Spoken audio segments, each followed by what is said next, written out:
a thought occurred to me.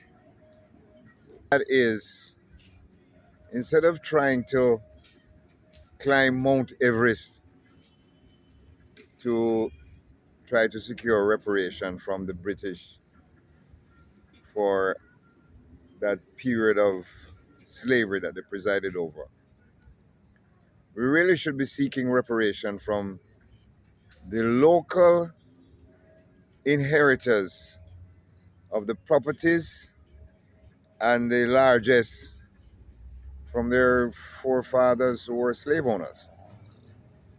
There are quite a few of them still in Jamaica, you know. And I think, for example, in Montego Bay, one of my very good friends is is going to be a billionaire now, called Mark Jarrett. He's an inheritor of a very large property, Barnett Estates. It's hundreds of acres, and it's not his fault that his forefathers were slave owners, that they tortured and beat the daylight off the backs of our black forefathers and probably raped some of the women. It's not his fault that his forefathers did that. But also, it is not his fault that he's the beneficiary of an amazing amount of wealth created on the backs of our forefathers. Right now, he's selling property in Bandit Estate for something like 1 million US dollars per acre, and he has hundreds of acres. His forefathers, to begin with, did not buy the land. They didn't work for it. The land was basically decreed to them, handed to them by the monarchy, who handed land to. They basically divided up the nice properties in Jamaica around the coastlines and handed to these subjugators, these British, I don't know what to call them. I mean, slavers, right? Slavers. I guess on the condition that they would also provide benefit back to England. They would send them rum and sugar cane and so on. But it was backbreaking work for our forefathers under all kinds of pressure and torture sometimes, right? All across St. James, you have them. Rose Hall Great House. The other one called, the other one out by, I don't remember, close to Falmouth. You have Barnett Estate and others.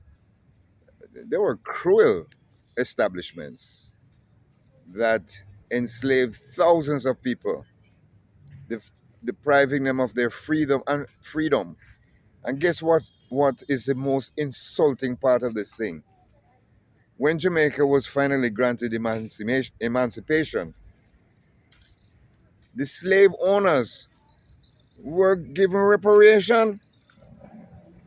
Those people were paid for every slave that they had to free. And the slaves got nothing, absolutely nothing for their labor over, I don't know, several hundred years. It is unfair.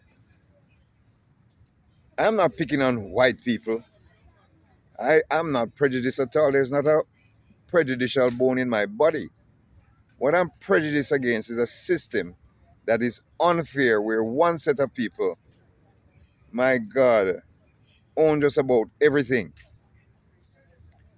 Somebody was telling me that my opposition to Mark Golden representing us as the head of the country, it's terrible because our motto is out of many, one people. As far as I'm concerned, our motto, beautiful motto, is aspirational because it would suggest this out of many, one people, that it's out of many, one equal set of people, equal my backside.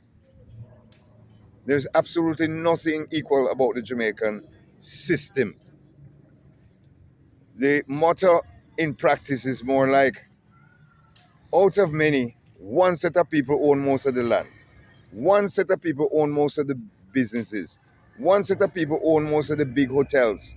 One set of people own almost every goddamn thing, right?